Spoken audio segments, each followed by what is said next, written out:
Hi. Welcome to Someone Else's Movie, the podcast where an actor, writer, director, or nebulous industry figure gives a little love to a movie they didn't make. I'm Norm Wilner, senior film writer for Now Magazine, and this is the other thing I do. My guest this week is Enrico Colantoni. You know him from, well, take your pick. His television credits include Hope and Gloria, Just Shoot Me, Veronica Mars, Flashpoint, Remedy, Powers, and Person of Interest. And as far as feature films go, well, forget about it. He's in Spielberg's AI and Soderbergh's Full Frontal and Contagion. But of course, he was Mathesar in Dean Parisot's Galaxy Quest, from which all greatness literally flows. And you can see him opposite Katie Finley in Chris Treblecock's The Dark Stranger, which comes to DVD and VOD today from Raven Banner Releasing. Enrico picked Midnight Run, Martin Brest's beloved 1988 action comedy about two guys pissing each other off across America. Robert De Niro is the cranky bounty hunter Jack Walsh, whose simple assignment to bring in Charles Grodin's bail-jumping mob accountant Jonathan Mardukas turns into an epic cross-country chase, with the pair trying to stay ahead of the FBI, a rival bounty hunter played by John Ashton, and Mardukas' former employer, a very angry gangster played by Dennis Farina. If you've seen Midnight Run, you know how much fun that chase turns out to be. If you haven't seen Midnight Run, well, see Midnight Run, obviously. But this turned out to be one of those conversations that uses a film as a springboard rather than the focus, so you'll be okay. This is Someone Else's Movie. It was just before De Niro got old. He was still young and vibrant and still had that cool sort of thing about him. Charles Grodin, again, before they all got old. And how just a commercial road picture could have so much heart and still be so funny. The first time you see three-dimensional mobsters with a sense of humor, mobsters that have an etiquette, a life etiquette. That's nothing personal. It's nothing personal. Yeah. And it was the first time I saw that, and I was a young actor at the time. I hadn't made $1 at that point, but it was just a movie that I would always go back to and remind myself at how much heart De Niro and Grodin had, and how funny it was, and how real it was. Plus the whole metaphor of the road pictures. I always loved road pictures just for that reason. Gotta get somewhere. We might not always get there, but fuck, I'm gonna try getting there. Yeah. And that was, and I guess it was at the perfect time in my life where I was still on this journey of, I want to be an actor. I want to be successful. I want to, and I didn't know what it looked like. I just knew that I wanted to get on that road. And it's often dismissed as, just like, really, Midnight Run? But it always makes me happy. The soundtrack is fantastic. Mm-hmm. That little opening sequence where you find out who he is, and and it's completely unlike anything else Danny Elfman's ever done, right? Like, it's all blues guitar. So fun. Yeah. Fun. And I got to work with George Gallo later on a film called My Mom's New Boyfriend or something. It was called Homeland Security, the working title was. Right. But to me, it's just the perfect screenplay. Because shit happens and it's funny at the same time. It's not at the expense of one thing or the other. It's like it's based in such a cool, real world. And De Niro is so awesome and so watchable and just like quirky. It was, some of the funniest stuff he's done. That when he's on the phone, he's saying, I'm gonna kill him and throw him in a swamp. Like, since then he's tried to recreate those moments, and it's just like, but it's just, you know what I mean? Yeah. It's like, you're not that guy. You're the funniest when you bring that heart that is you, and let Grodin be funny and his throwaway stuff. It's just like, he's the best straight man Just the greatest straight man. Yeah, it is. It's kind of remarkable. Well, they were both straight men. I was going to say, really, they were both straight men. It was just like, who was? Yeah, the key to the buddy film is usually that there's, like it's a Lethal Weapon thing where somebody is irritated with the other's wacky antics. Right. But they were joy both, of Midnight Run, they were both pissed off all the time, all the time. Yes. Everything is going wrong. Plus, I'm a hostage, or everything is going wrong, and my hostage is an asshole. And they get weary of each other, and then I think the friendship that blooms over the course of the 2 hours is just because they finally realize that each of them is as miserable as the other. And then there's they just leave each other at the end. Yeah, I did what I had to do. Yeah, fucking broken watch. Which was apparently something that De Niro came up with on his own. I'm sure. To knit into the fabric of the film. I'm sure. I remember, I don't know if it was an urban myth or something, but when they were doing King of Comedy, how De Niro wanted Jerry Lewis's watch for whatever reason. And they stopped production. Jerry Lewis was off playing golf in Florida at the time. And they had somebody track him down. Yeah. Say, Mr. De Niro wants to wear your watch. Just in the film as Pumpkin. As Pumpkin, yeah. And, he's about to tee off, and he goes, all right, if it was anybody else, I'd say fuck off, but it's De Niro. Here, take my watch. They ship the watch back to New York. De Niro puts it on, covers it, you don't even see it. Right. And then he can do it. It's just like that kind of off-the-wall technique, out of the box. I don't know what. I mean, you can't fake that. I can't suddenly make that watch important to me. And you can try to understand a performer like him.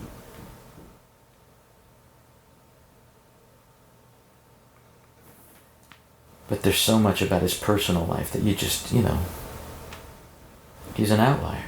Mm-hmm. You know what I mean? He's just, whatever happened to him in New York growing up, having an artist father, closet homosexual, just whatever, that history was, just, but he's just,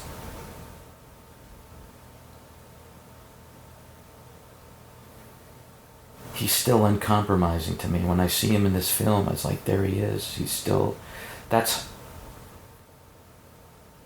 how that's what he's gonna look like in heaven. You know what I mean? The perfect version of himself. Right. Yeah. Yeah.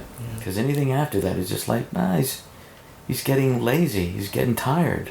Yeah. You can tell. Heat was, just the beginning of.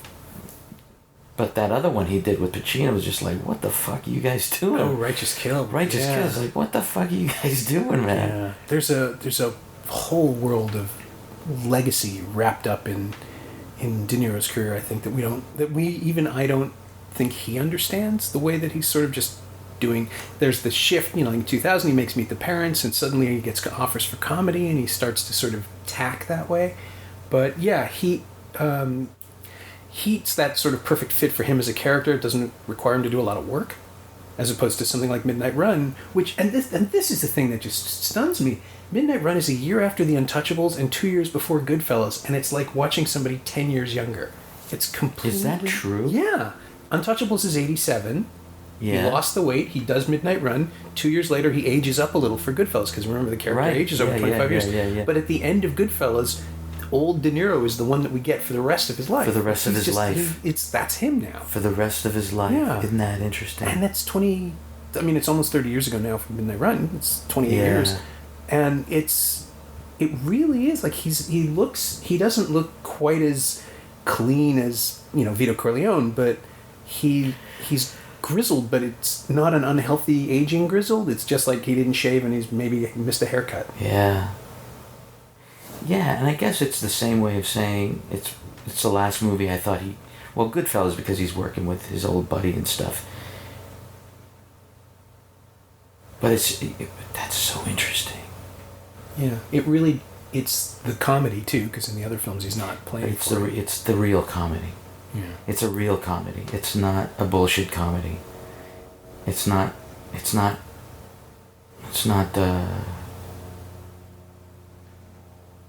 You know, it's not Meet the Fuckers. It's not. Yeah. It's not where I got to rely on. Yeah. That all the time. You know what I mean? That's my idea of humor. His funny faces. I don't. He's real. He's still real. Yeah. No, it's a great performance. And Grodin is just so real. John Astin's so good. Yeah, all of them. I don't think there is a duff part. Like, everybody in it is great. This was the first time I think Dennis Farina did comedy, right? Because he was doing Crime Story and Manhunter and all that stuff. Was that the first thing? And he was so... And he's still scary. Not playing the comedy at all. Yeah. He wasn't playing the comedy at all. I'm going to stick this pencil in your... whatever he says. Yeah. I mean, that was all Gallo. Yeah, and you know, when Gallo writes... when a script is just funny, it becomes actor-proof. You don't have to... That's what Just Shoot Me was for me. You didn't have to... I think that's why David was so good at it. He didn't have to... They didn't rely on him. He was Finch for the first time. It was just like, I'm Dennis Finch. So it's the thing where the writing is strong enough that... How can I put this? I guess, well, the characters get the laughs rather than the performances, right? Because you're relying on how the audience will respond. It's all... Brando called it actor-proof, you know, when he referred to that scene in On the Waterfront. Yeah. Well, it's actor-proof. But I understand what he means. It's like when something is so good, a mediocre actor could make it great. Right. Only a great actor can make shitty writing wonderful. Sure. You know?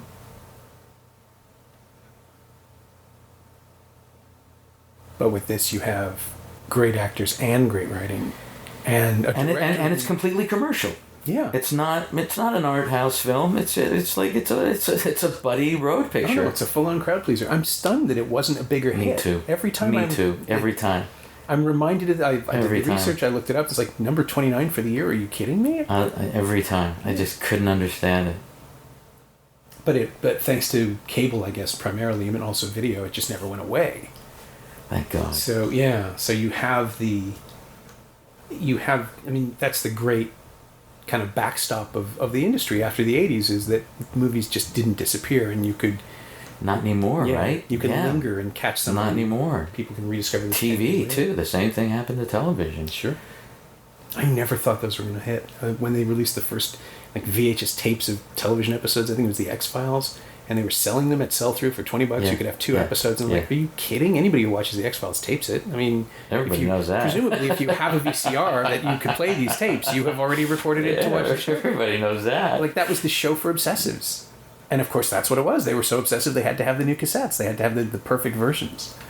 And so what a coup. Yeah. Somebody said, wait, what's happening? Turn the world on its head. People are buying this stuff? Yeah. And here we have Midnight Run on glorious HD DVD here. Well, I'll never forget the first time I plopped a VHS in a video recorder. It was just like, is this... I was, 15, 16, maybe a little younger, but just could not believe that it was actually happening in real time. Yeah. That the same movie that I had to wait for on Sunday night with commercials I could actually watch in real time. And I was like, I would watch, what was it? It was that Clint Eastwood movie over and over again where he's playing the pilot years ago. Firefox? Firefox. Yeah. I would watch Firefox over and over and over again. Not even paying attention to what was going on, but just couldn't believe that I was... You could do it. I could do it. I could put it in and just press play. Mine was Blue Thunder. Maybe it's an airborne thing. Maybe. Yeah. Maybe. I mean, because visually you were watching things that... Yeah. Terrible pan and scan. Yeah, it wasn't just 2 talking heads. It was like, it was an action. It was an action-based thing. Yeah. But I'm assuming we were both lucky enough to see it in the theater, but it played with my audience like it was going to be a huge hit. We saw it on, Midnight Run. We saw it on opening night, I think. It must have been like the 7 or the 9 o'clock show. And it played. I mean, people loved it right away. There was none of this, I don't know, I'm not sure, it's connecting. Total. Hysterical. Yeah, total involvement. From the first, from just that first... Yeah, Danny Elfman. Bang, bang, bang, bang, bang. It is such a... It's And, in context, too, you've got, this is the film from the guy who made Beverly Hills Cop. Right. With... Martin Brest. Yeah. Who was not known for flopping, right? Like, nowadays, I think he's sort of, with stuff like Meet Joe Black and yeah, it's too bad. He's trending out somehow. Although I think Meet Joe Black he's really like 7. How old is he now anyway? It's got to be in his 70s, yeah. I mean, at some point we got to give those guys the benefit of the doubt that they're just fucking tired. You know what I mean? Yeah. They just, I mean, I think it was Dan Aykroyd who I first heard someone say, guys, baseball players retire. Why can't actors retire? Yeah. Because everybody wants to know, what are you doing next? What are you doing next? It's like, and he actually said, I'm retired. Yeah. He's allowed. He's allowed. Yeah. It's, who else? Sort of, Gene Hackman's off writing books now. Gene Hackman. Hasn't made a movie in 10 years. Yeah. Yeah. And if you want him, he works 8 hours a day. That's the rule. That's the rule. Yeah. Yeah. I get that. Yeah. Because you get tired. Making that shit, man. It's exhausting. Yeah. Well, and that goes back to De Niro. I mean, there's got to be I mean, how old is he? 70-something now? Must be, yeah. There's got to be a sense of, how much are you going to pay me? Yeah. To do what? What? Okay. Yeah. Well, that's it, right? Like, it can't be hard to be Robert De Niro at this point because the work comes. Yeah. He's doing all the international co-production stuff that he does 10 minutes in, or with another, 10 other actors, and then it just burps up on VOD eventually. Right. I saw him be half decent in one of those a little while ago, and dude, the guy reads a phone book, and he's still Robert De Niro. It doesn't matter. But but you said it. It's. I don't need to see him old unless he's doing something that's pushing his own envelope, his personal envelope. Yeah. If he's pushing it, he's pushing it. Then I want to see him do it. But that's the last time I've seen him play himself and be great at it. Yeah. He does it in Everybody's Fine, the remake of the Tornatore film. It's maybe 10 years ago now. He plays a father who's going to see his 3 kids around. Yeah. Around the US. and again, playing an old guy who's just sort of. I thought he did a much better job in The Intern. Do you know what I mean? Yeah, just because it wasn't. He's playing his own reality. He was playing his. He's in New York. He's in his element. He just, for some reason, anything that happens in his backyard. Yeah. That thing just seemed a little too. Maybe the whole thing seemed a little too forced. Yeah. Because the original was so. It was just again, trying to remake something that really did it need to be remade. Oh, we got De Niro to remake. Okay. Yeah. Rockwell was good, but I always think that he's good. But. Yeah. But you just but again, half of it is just putting the right actors together with each other and letting them do this stuff. And again, we could talk about sports teams too. When we think that putting all these great players together is going to make a great team, when it's not the case. If we had I don't know. Maybe I give the writer way too much credit for everything, but if it's ready to go.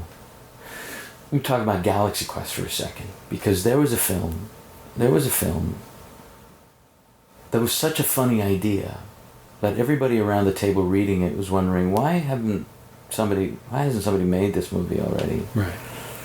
But reading it and exploring it, we kept finding all these little can of worms, and Dean would say, "Oh, let's not open that one yet. Let's not open that." Yeah. So that I can't even say that was all on the page. Okay. Because even Mathazar wasn't written the way I had played him. Yeah, I know you wouldn't. This is actually celebrated on the Blu-ray now. That this is out. That people are acknowledging that you invented the Thermi and everything. Yeah, but that was Dean. I give Dean all the credit for that. Sometimes it's just one guy. Because you have Alan Rickman and Sigourney Weaver, and Tim Allen. Sure. But Tim talks about having to dance for the role.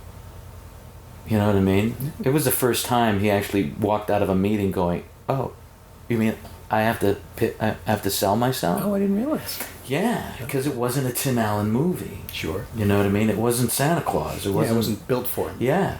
In fact, Kevin Kline was supposed to do it. And I think it was Ivan Reitman. Okay. Well, they've made films together. Yeah. Sure. Yeah.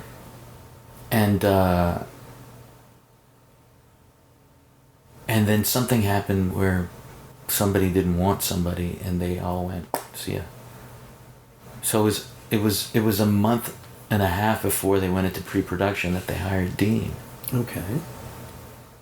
And Tim was sort of like, had to meet him. I had to meet them like everybody else, and he was like really, really surprised. So he came in. See, that's what I mean. It's just, it was the perfect storm, because he didn't come with that chip on his shoulder. Right. He really came. He worked out. He actually gave a shit, because suddenly he's working with Sigourney Weaver, and Sigourney was fantastic because she knew how to calm him down, because Tim liked to bounce off the walls, and she brought him back. And Alan, God bless his soul, was just, didn't want to give him too much, too much slack, you know what I mean?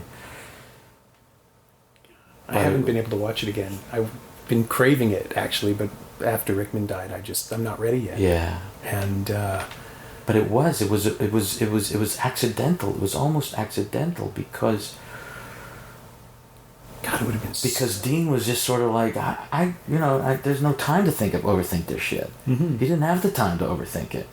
He saw what I did in the audition. He goes, "Yeah, can you do that again? Let's set up a Thermion school. Let's do that." It just seemed so spontaneous and organic that it was just going to happen.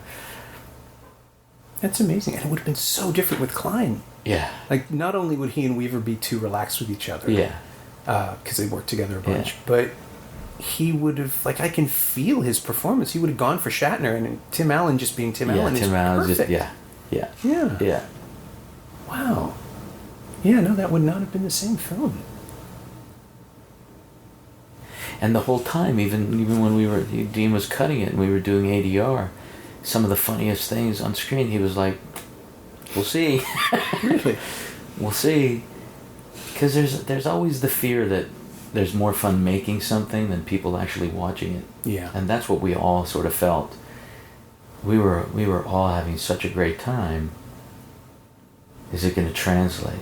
And it's just, I don't, and then there are those moments where it just, again, not a popular, I think Stuart Little beat it opening weekend. Yeah, it definitely found its audience after the fact, But again, because of... Yeah, so, But, I mean, every single person who's worked on that movie that I've had the fortune to talk to just talks about it as one of the... Like, Rainn Wilson says he's made 2 perfect movies. He's been in 2 perfect movies. Galaxy Quest and Almost Famous. I got to talk to Rockwell a couple of years ago on Seven Psychopaths when that came through TIFF. What a fun movie that is. It was him and Walken in a room together, and my first time talking to either of them, and basically just me... You guys do. You just talk. You be, and I'll just listen. Rockwell does a great Christopher Walken. Oh, he would. Did he do it in front of him? No, but everybody's got their version of Walken. But Rockwell's actually is... Him and Spacey's are probably the best. Yeah. It's all in the... And you know who else Spacey does, which is so... just, I guess, arbitrary, is William Hurt. Really? Nobody does William Hurt. Spacey does... I've never seen that. On the nose, fucking amazing William Hurt. It's like William Hurt. Yeah, my only characteristic for William Hurt is mild confusion and annoyance. I can't picture what an impression would sound like. Well, apparently, Spacey understudied him in Hurly Burly on Broadway. Okay. Back in the day, so he spent a lot of time just... Wow, what a time that must have been. Yeah. So do you, like... That's the thing, right? Like, do we feel like all the great moments are behind us in terms of these acting opportunities where everything comes together just right? I mean, they must still be making those. They must still be happening. I guess so. Which comes first? And I mean, the attention in the 70s and in the early 80s was all about story. Mm-hmm. And real filmmakers really wanting to tell a story. Now, I mean, we can talk about the whole franchise thing that's happening and how less and less respect is given to the performer. You know? Yeah. Oh, Spider-Man? Oh, we can just get a new Spider-Man. Yeah. It's not the actor anymore. Although the new one, Tom Holland, is great in Civil War. Fantastic. He's what you want it to be. But of course, and Hollywood is going, we'll pay him $2 an hour. Right.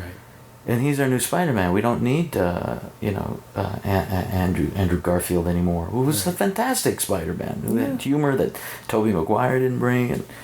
But you're right, this kid, he's going to... You mean the kid in the... in Civil War, yeah. He's in gonna Civil play War, yeah. You see it, and then within like 10 seconds, you're just like, oh, right, of course. Right. And the genius of that movie is that you get Downey to introduce him to the audience. Yeah. Like to sort of bring him into the fold in a weird way. Right. And so, oh, look, here's that other guy who totally possesses this character. But it's true, though. Yeah. We don't care about who played Spider-Man before. Yeah, no, it erases the continuity, and those movies are gone. Completely gone. It's like, and so it, I think it lessens everything. The whole thing's, everything becomes diluted. Everything becomes diluted. We're not watching Ben Affleck anymore. We're not watching a Robert De Niro movie. Just the guy in a suit. We're watching the Fockers. We don't give a fuck about it. De Niro's doing it. Pacino's in this movie. Yeah. I miss those days. How many Midnight Run spin-off movies were there? I think there's 4 cable things. And... Well, again, here's something you read, you go, this is fucking predictable, and it's like one-on-one storytelling. Right.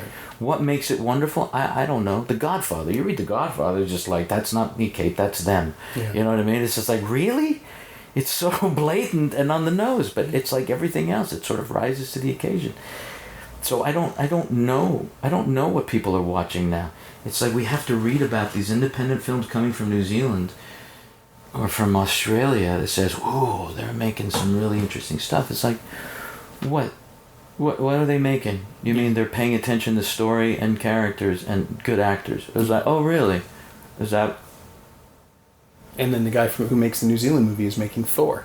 So right. Works, right? Like, right. Let's get him to make Thor now. Maybe he'll bring that. No, he's making Thor now. Yeah. You think about, the one time with James Gunn with Guardians of the Galaxy, you get Marvel paying $200 million to get a James Gunn movie, but that's okay because it's outside the existing. There are no other characters involved. They don't have to worry about all the moving parts. It's just this adventure, and it's a weird, goofy, low budget looking, big budget picture. But yeah, I love that movie. It's great. It's delightful. But it also is the outlier for Marvel because it doesn't have to worry about joining all the other pieces. And then you get, the second Avengers movie where there's all this pipe being laid to bring in the Vision and how these other characters, this guy will figure in 3 movies later. You'll see. But right now we have to spend 20 minutes on this character that doesn't really factor into the movie you're currently watching, but it's world building. That stuff is what exhausts me. And with Midnight Run, it's all there already. Like, the world is built. We get dropped into it. And the same with The Godfather. Like, we're introduced to the world of the Corleones with that tracking shot. We're pulled right in. That's right. The movie doesn't care if you are up to speed. That's right. And with Midnight Run, there's all this previous stuff, like the stuff between De Niro and Pantoliano. We don't know what happened. We don't ever find out. We never find out. Yeah. It's like, who cares? No, you're right. Yeah. It was about assuming your audience was smarter. Yeah. And yeah, my brain is melting. Sorry. Heat waves are no good. And it sort of came to light with my 19-year-old son. Mm-hmm. Because he graduated high school by the skin of his teeth. Okay. Really not because of not being a smart, articulate kid or funny and socially active. And he just didn't give a shit. Right. I kind of had that sort of right. Yeah. He would do his assignments. He'd just never turn them in. And sure enough, it's by the end, he was failing 4 classes and he needed to, so when he had to get back on that horse, he got he did what he needed to do. But he loves making film. But it was just this moment in our relationship when I understood what he was striving for. Because to me, it's about the 10,000 hours you put into something. Right. To really say that I am an expert. And if it's about filmmaking, then where is that time? Yeah. Where are you putting that time? Don't you want to learn from this guy? I've invited him to set again and again and again. Not his thing. Because his brass ring is the whole YouTube thing. Okay, so he's chasing a different... He's chasing a different, yeah, which I applaud, but doesn't require 10,000 hours of doing something. Right. It's accidental. He's just throwing fucking spaghetti against a wall without knowing what he's doing. He's just like very cool, and he's a visionary, but he doesn't want to understand. He doesn't want to understand what he's trying to say. He just wants to throw it out there and get 1 million followers or likes or whatever. Does that happen? I mean, I don't know if it happens. Can it happen? I guess, because I've seen some of the things that are very popular. I go, this is just a guy with his buddies making stupid, funny things, fart jokes. Right. And people are loving it. So it seems accidental to me. Right. Because it's just a guy with an iPhone and his buddy. Right. So you just have to find the thing that other people respond respond to. And it's just like, but does that take skill? Does that take intent? Oh God, I hope so. I hope so too. For the ones that actually survive, I'm going to give them the benefit of the doubt and say that over time they discover their intent. Right now it's just, I'm going to jump at the pool and see how and learn how to swim. You evolve. Yeah, you evolve into it. But that comes with the 10,000 hours of mastering anything. Yeah. But that immediate sort of, I do this, I want to get it now. And that's the part where I wish I get. At least he has ambition. Mm-hmm. Instant gratification takes too long. But without integrity. Yeah. Without the integrity of, I want to be good at this. Yeah. I don't want to necessarily just be popular. I want to be good at this. It's like building a brand, right? The brand has to stand for something. I guess, but please, so many brands are getting so popular right away without standing for anything. That's true. And so we become intoxicated by that, the popularity of something, as opposed to... Sure. I don't know. Well, as opposed to the meaning of it. I mean, perfect example for me is Twitter, which I love dearly. The most successful tweet I ever had is a riff on the Spider-Man lyrics. I was bored, Kate was out of town, I saw a clip of Spider-Man somewhere, like, flipping around on cable. Maybe from the cartoon Spider-Man? Well, the song, yeah. So I just changed it to, like, spins a web any size, catches thieves, eats those guys. And it's like, that's what a spider would do. I got bored, and I was thinking, well, the logical extension of his powers is he would eat the captured guys. And 5,000 likes, 3,700 retweets. It's still going every now and then, and it's just like, that's not what I want to be remembered for. How about that time I told people about Kiarostami dying, or the thing I wrote about this thing? It's like, no, you can't control what hits. No. Or doesn't. And it's just so weird to watch the world chase this thing that you can't understand. Like, it's the same problem we've always had. Nobody knows what will hit. Yeah. William Goldman and all that, but nobody knows anything. But the idea to chase the throwaway joke, the ephemeral thing, to make, try more of that so people laugh more. And then you realize likes and clicks are ultimately worthless. They're not, it's not revenue generation to have a successful tweet. It didn't change anything about, I maybe picked up a few more followers. Right. And then you just, the stuff that lasts is the stuff that's good, the stuff that people actually care about. I can't imagine anybody thought about the Spider-Man tweet for more than 2 seconds. They just clicked like. But that's kind of, it's clever. When you read something, you kind of go, hey, yeah, that's right. Yeah. It just occurred to me that I've been a little too hard on television executives throughout my career. Is it possible to be too hard on television? Well, to their credit, they have to believe in everything they're doing. Mm. And they have to place an importance on what they're doing. My criticism was always they would approach it without any sort of self-awareness of what you just said. It's elusive. Right. But they really want to believe that they can control it. That what they say actually has importance. But maybe they're just... Maybe what else are they going to do? They can't go through their lives going... Yeah. Here's hoping. This time will be great. Or fuck, we'll see. Yeah. I don't know.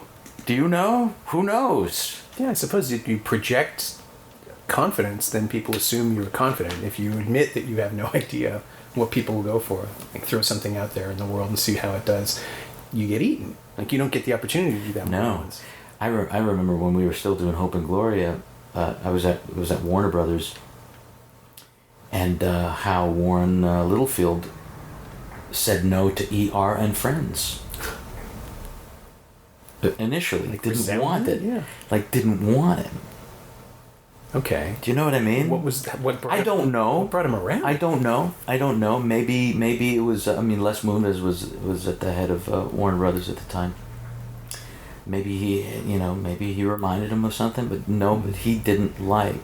And again, Warren didn't tell me directly. This was just something that was sort of going around, that Warren Littlefield almost said no to ER and Friends. It's like, well, sure, in hindsight, you kind of go, what an idiot, but at the time, it was like, how the fuck does he know? Yeah, and there was nothing else like... Nothing.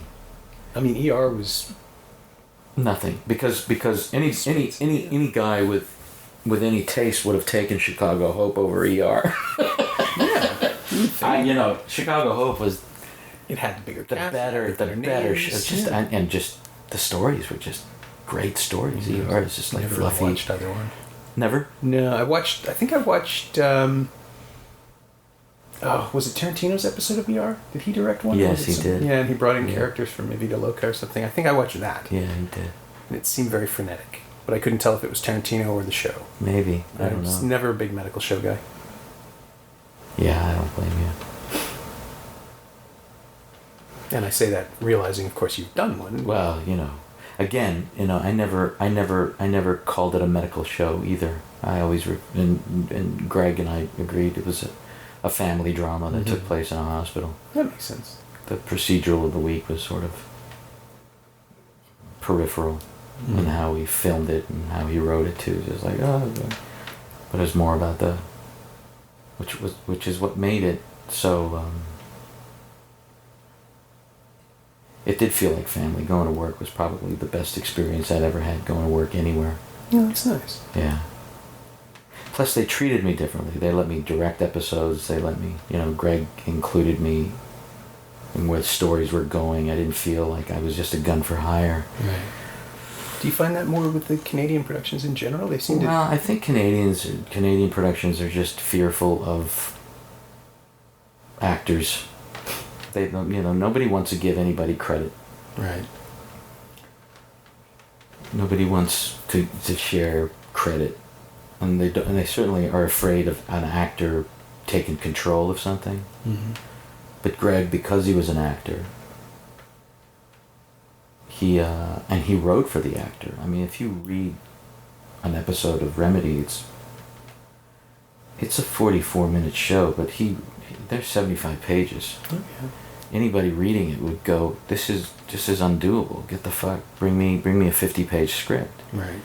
And he goes, no, read the dialogue. And sure enough, every episode ran under 42 minutes. Sometimes we didn't have enough because it was all ba ba ba ba ba ba ba ba ba. It's all cadence. And so you have to say to the actor, let's do this together. Otherwise, it's just like the indifference toward actors, and not just in Canada, but even in the United States, is just like it's still. I just find it so surprising how insulting by not being included in the process, because they are the last piece in the puzzle. Yeah. Director spends weeks prepping, and there are other people prepping, and they know exactly what's going on.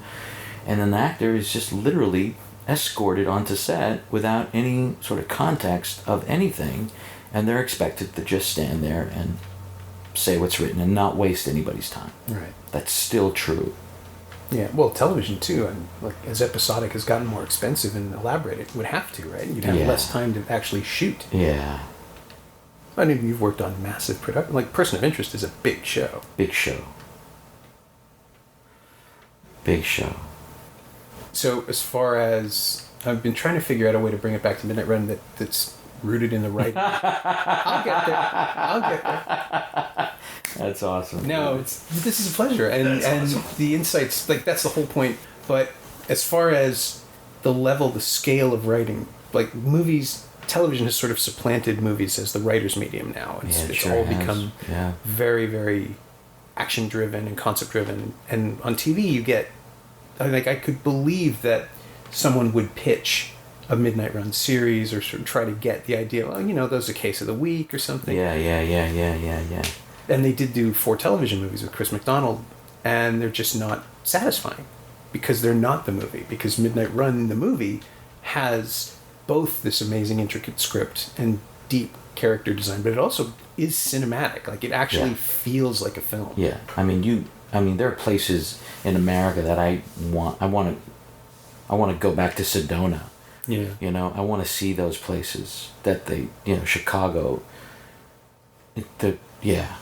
It's like it's a travel log. Yeah. You know, it's like, discover America. Yeah.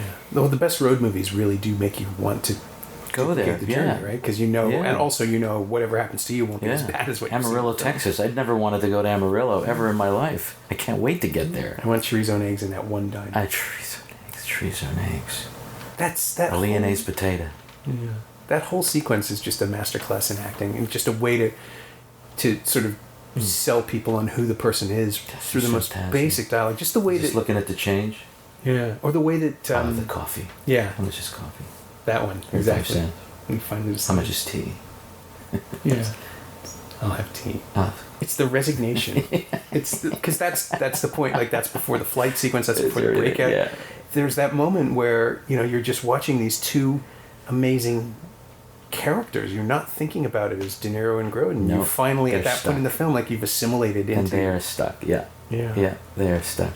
It's and we haven't even mentioned. These plays go down. They go down.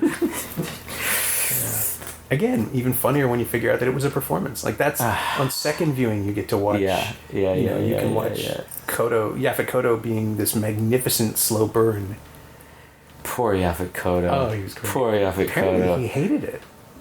He did? Yeah, he hated the shoot. He said it was arduous and hard work, and they knew they were making a comedy, but they were sure no one was going to laugh. That was his perspective. Really? But only him. Like, nobody else talks about the shoot that way. It makes perfect sense that the actor who spends all of his time being frustrated and angry on screen, of course, would feel, oh God, I have to go do that again.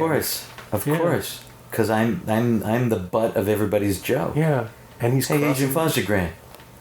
Yeah, and he's crossing the country, going from location to location, and every place he goes, he's going to get yelled at. Yeah, I think that's amazing. That's that wonderful perspective thing about the joke about the guy who plays the gravedigger in Hamlet, and they ask him what it's about. Oh, yeah, right. It's about a gravedigger meets a prince. Right. Yeah. For Yaphet Kotto, Midnight Run is true. It's torture. That's so awesome. Yeah. It's and he, again, though, he's the perfect actor for that part. You need someone who's that intimidating and that physically imposing to be frustrated and emasculated constantly. And just that one little smile he has at the end. Yeah. It's probably the best time he had on that film. Yeah. But you feel it. Like, and maybe that was Martin Brest figuring it out. Like, if you get him angry, I guess. In the end when he lets it out. De Niro had something to do with that. Just like, probably. He's the kind of guy that I would, again, going back to De Niro, because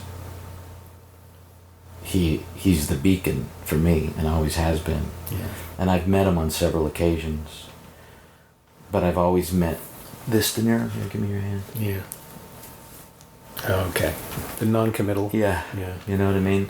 A friend of mine runs a restaurant that De Niro owns in the Tribeca. Yeah, I sound so annoying. His name's Andrew. He's actually recorded an episode which will be out later this year. He runs the Locanda Verde is Andrew's place in the Greenwich Hotel. And De Niro's dad's art is on the menu and it's on the walls, and they've worked together a bunch and Bobby shows up at the openings of his other places. I've never met him, and it's like I've heard the stories of that De Niro, who is so completely alien to the concept of De Niro that I have as an entertainment journalist. Right. I've never met him either. Yeah. But there is another. Yeah, there is clearly a different guy. Different guy. Yeah. Different guy. And I don't know if I would enjoy working with him as an actor, just because my sense is that there's such mistrust that he has for other actors. Right. It's just a feeling I have. I don't know.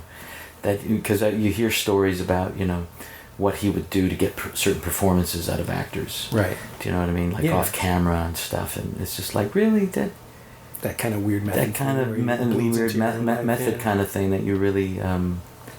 I would not appreciate that. Well, if I were a young guy who really didn't know how to get there, I think that would be great. But yeah, sure. But then you get like Jared Leto sending used condoms to people on the set of Suicide Squad because that's his Joker, and I'm like, I would probably have him arrested. Yeah, that's kind of annoying. Yeah, I don't know Leto. I've never met him. Yeah, that kind of stuff. You don't need to do that. You don't need to do that because let's not take ourselves too serious. Yeah. Yeah. Well, it's Marathon Man all over again, right? Dear boy, just try it. Yes, of course. Yeah. But it's weird. If De Niro, if that's his thing, then I kind of want to see it. You know what I mean? I don't want to see it. I want to, because of course, you spend that much time in New York, and the whole 6 degrees of separation happens again and again and again. You end up hearing stories about his personal life. It's just like, really? I don't want to hear that stuff. Yeah. I don't want to know him as a human being. I want to love what he does, and I don't want to know. I don't want to know him as a human being. You'd rather he be the icon. Of course. Yeah. Of course. And that's the whole thing with this fucking shit. The whole Twitter thing. Yeah. It's like people want to know you. Yeah. People aren't happy just knowing the actor or the character. There are no more secrets. They want to know you. And if you don't stop and take a picture with them now, they're insulted by it. Yeah. Yeah, the concept of celebrity as public performance, that was something in the 50s and 60s that it seemed intrusive and ugly, but at least it was also controlled. Now, like, it's evolved into like the Annie Hall scene, right? Elvis Singer over here. There's this guy that they know from somewhere. It's not really important, but they're gonna take a picture with him. Right. And now what it is and like we were saying, it's Comic-Con all the time. All the time. Yeah. And I mean, you having played, I can think of 3 or 4 roles that I loved as sort of iconic performances and all that, and like Mathazar alone. But you were Keith Mars. You were everybody's dad for 3 years. Yeah. Galaxy Quest, I think, the biggest reason why the chemistry was so wonderful is because of Dean. Mm. There was a moment where, as Mathazar, Chill, I forget the character's name, but Daryl Mitchell. Yeah. Daryl Chill Mitchell. He in the crash he breaks his arm or something. Yeah. He breaks his arm, and one of the things, I don't know if it's still in the movie or not, but Mathazar literally picks him up and carries him to the infirmary. Yeah. But all the other actors are going, but he just broke his arm. And Dean was the only guy who said, just let him. Just let him. Yeah. Because, of course, Mathazar doesn't care about whether it's his arm or his leg or his head. He's that nurturing guy who's just going to ease your suffering. I'm going to take on your suffering. Plus, he's a Thermian, so he's strong. He's big, strong, right? too. And that's another thing I wanted to show, right? It's just like literally pick him up and just walk. Yeah. But it was just so funny how, because it wasn't logical in the moment, another director would have gone, what are you doing? Right. And Dean didn't. Dean said, yeah. Yeah. Yeah. Because he trusts the actor. Yeah. Well, you get, it's Brest letting De Niro do whatever he wants with the watch. It's letting John Ashton get angrier and angrier and angrier in scenes where maybe he shouldn't, but that's who the character is. Yes. It's pumping that trust into the movie, right? But here's an example where Grodin was a gun for hire. De Niro was part of the whole casting thing. Yeah, he He was attached all along. So he had a better context for what the whole thing is. But for a guy like Grodin to come in and just be the gun for hire, because he talks about it, he goes, how did you prepare for it? He goes, I made a phone call to see how would I embezzle to my account friend, how would I embezzle blah blah blah. That was the extent of his research. That's amazing. You know? And this is a role that had bounced around, like Cher was considered for it briefly, apparently, and Albert Brooks, which could have been interesting. Could have been interesting. Yeah. Could have been interesting. But Grodin makes it like he's an accountant. He makes it impossible to believe that anyone else would have been any good at all. He's just so good at the line readings and the physicality and just the exhaustion. His shoulders, I swear, they get 3 inches lower over the course of that first hour. But he talks about, I think he wrote a book about it, and there was a beautiful chapter on the whole Midnight Run thing and how he had never experienced working with a guy like De Niro who literally would drag him, and just when they were that whole Chicago shootout scene, it was just like, it's like, what the... And I think he's nebbish enough to just take offense to it. Yeah. Where De Niro is just sort of like, let's get in there and play. You could see how Grodin is just like, don't touch me. Not unlike Billy Crystal, who I made the horrible mistake of touching him in an audition. Really? That's a bad thing? Yeah, apparently. Didn't realize it at the time. It was just like, you don't want to get into a space, because he was just like, get out of my space. It was for that Giant movie he did. Oh, My Giant. Yeah, My Giant. Yeah, My Giant. Huh. I auditioned for that, and he was right there reading with me, and it was just like, I was just bouncing off the walls, and I thought, hey, fucking Billy Crystal, he's going to get it. Yeah. No! I'm a comedian! That's amazing. I'm always surprised at individual... methodology is the wrong word, but idiosyncrasies. Well, yeah, it's the way people view neuroses. But the way people view what acting is, because when you are like, no, you're absolutely right. So, last question before we wrap it up. Yeah. The final question on the show is always the same. Yeah. Which is, what about Midnight Run have you pulled into your own work, or made sure you acknowledge, or even just outright stolen? Is there anything from the film, the attitudes, or anything that you've used? Well, I've started to write a little bit. And I've started to, of course, I don't know if I'm a novelist or a playwright or a screenwriter, because my screenplays tend to have a lot of dialogue that you would normally see in a play, but that's the interesting thing to me. But it's not just about what's being said; it's how it's being said. And I always found that a movie like Midnight Run had humor. It wasn't about oh, this is a funny movie. There's nothing slapsticky about it.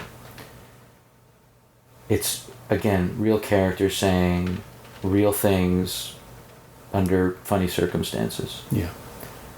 And so I always use that when I'm writing dialogue and character, because it's never about the joke. It's never about the joke. It's always about these two guys stuck with each other, trying to get on a midnight run. Yeah. You know what I mean? And it's just like, that's funny. And these characters, those mobsters, funniest clowns I've ever seen in film. When he's wearing his hat, hey, how long is it each? Yeah. He ain't mad at me, is he? It's like, everybody has an inner life. Real issues. You wanna paint characters like that. Mm-hmm. You wanna paint the mobster who's insecure, whether his boss likes him or not. Yeah.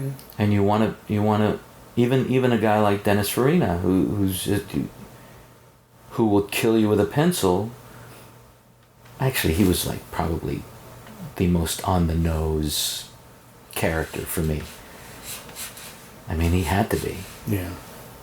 But some of the things that he said that came out of his mouth, do some fucking thing. that character was allowed to be the character. They had room to be who they were. Right. All of them did. All of them had room.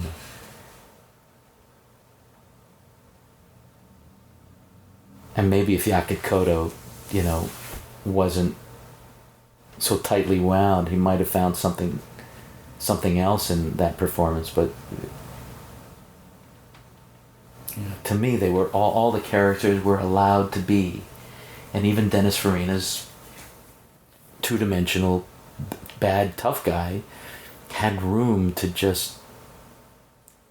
be something other than.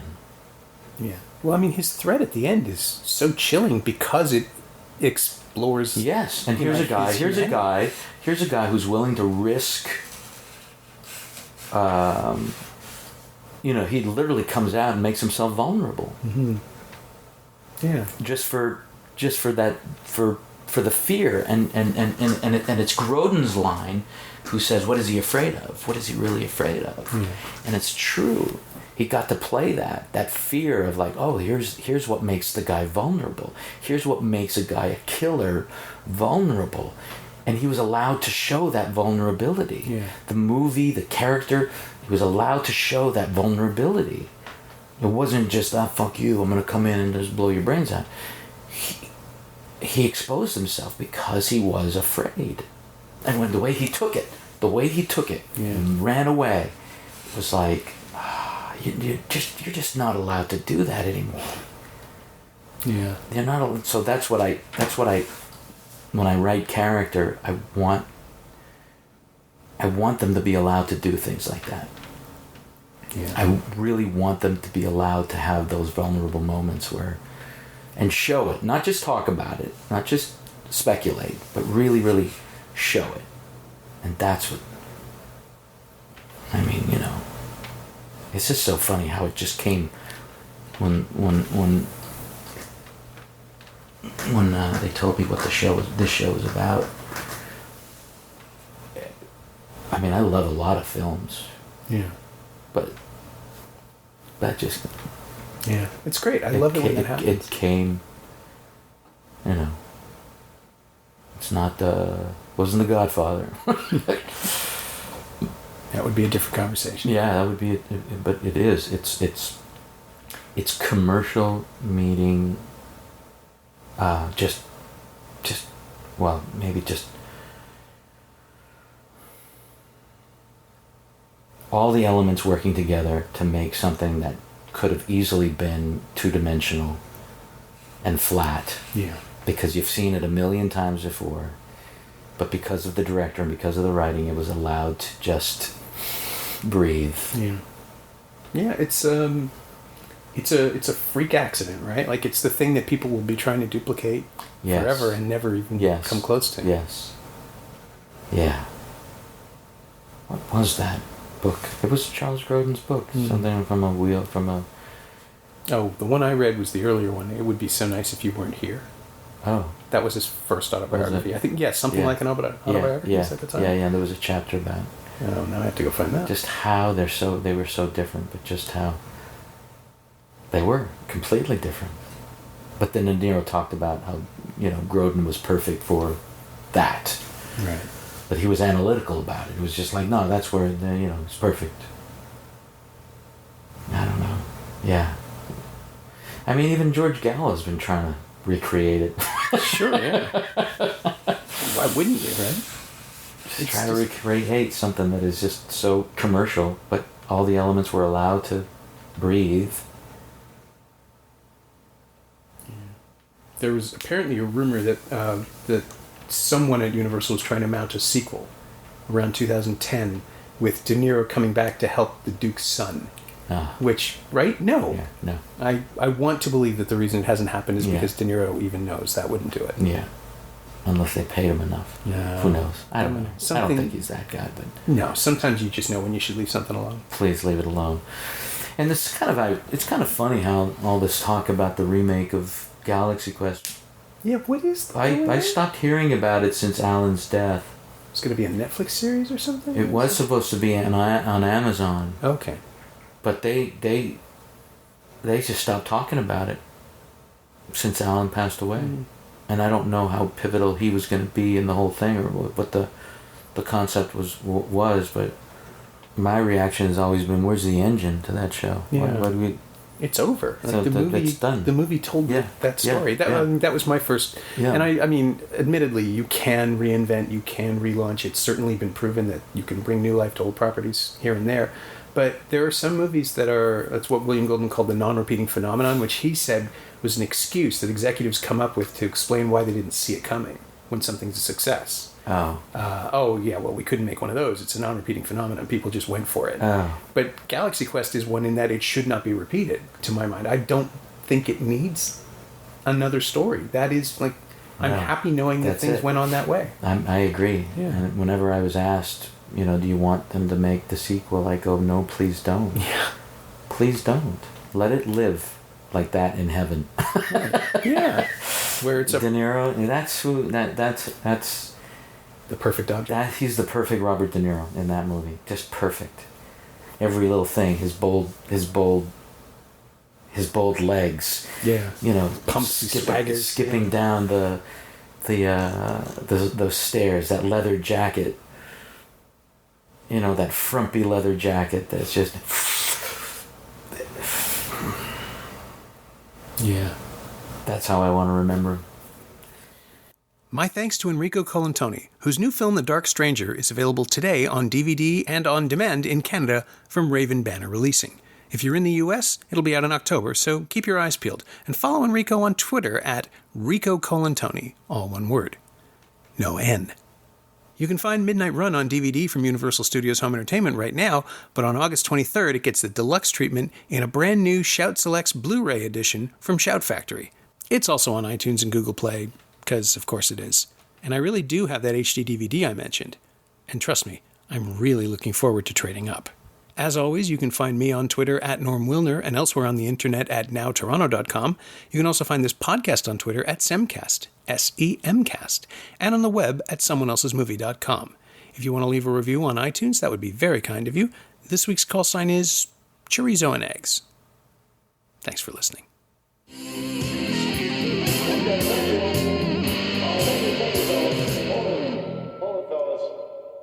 I'm afraid you're just too darn loud.